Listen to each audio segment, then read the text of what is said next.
O espaço sagrado é real, o outro é amorfo e ilusório.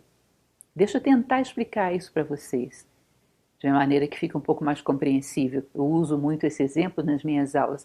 Imagine que você é uma pessoa que resolveu fazer economia. Vou agora conter os meus gastos, porque estou me excedendo demais. Mas eu sou um grande colecionador de porcelanas antigas, digamos.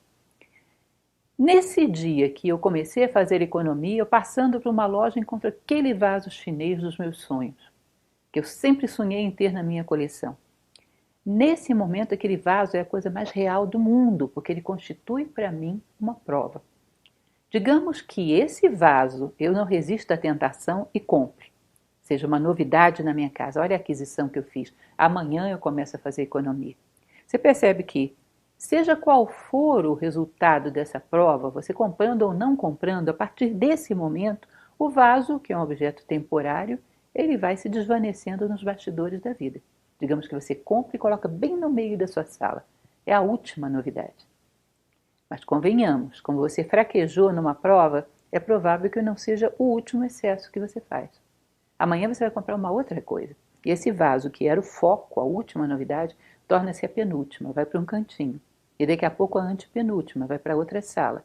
Chega um belo dia, alguém bate nele com uma vassoura, quebra, varre os cacos, coloca no lixo e você nem sente a falta. Ele foi desvanecendo, virando pó. Agora pensem bem, talvez ele sempre tenha sido pó. A realidade desse vaso para você foi a oportunidade que ele te deu de fortalecer ou não a tua vontade. Ou seja, por trás dos objetos há provas, há um sentido. Todo o universo é oportunidade de expansão de consciência, de autodomínio, de autotransformação. E as coisas valem mais como símbolos do que como objetos físicos utilitários.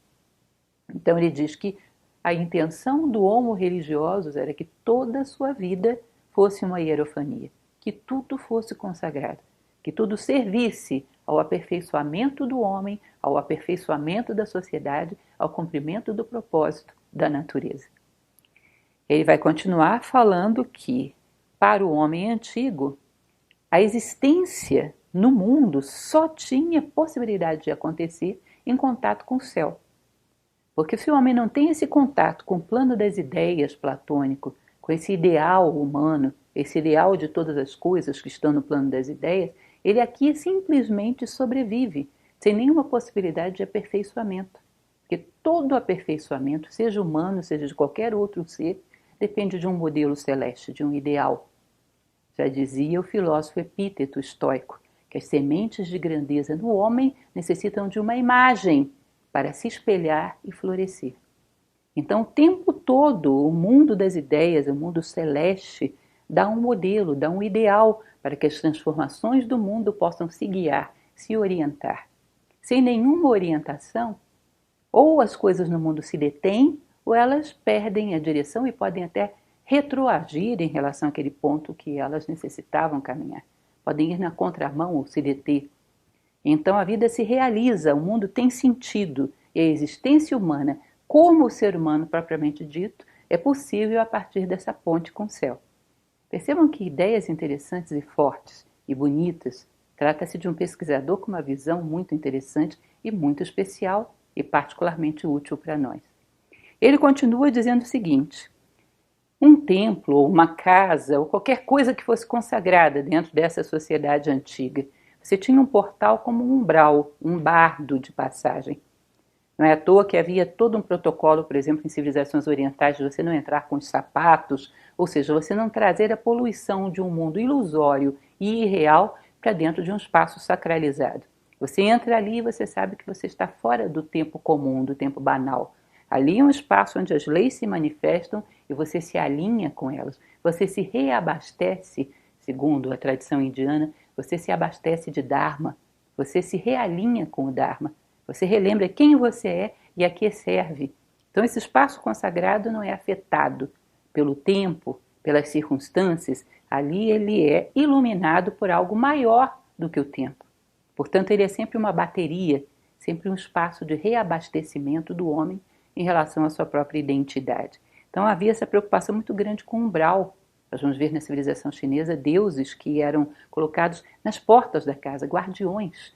Não só na chinesa, mas em muitas outras. Havia deuses guardiões que guardavam esse umbral entre o espaço profano e o espaço sagrado.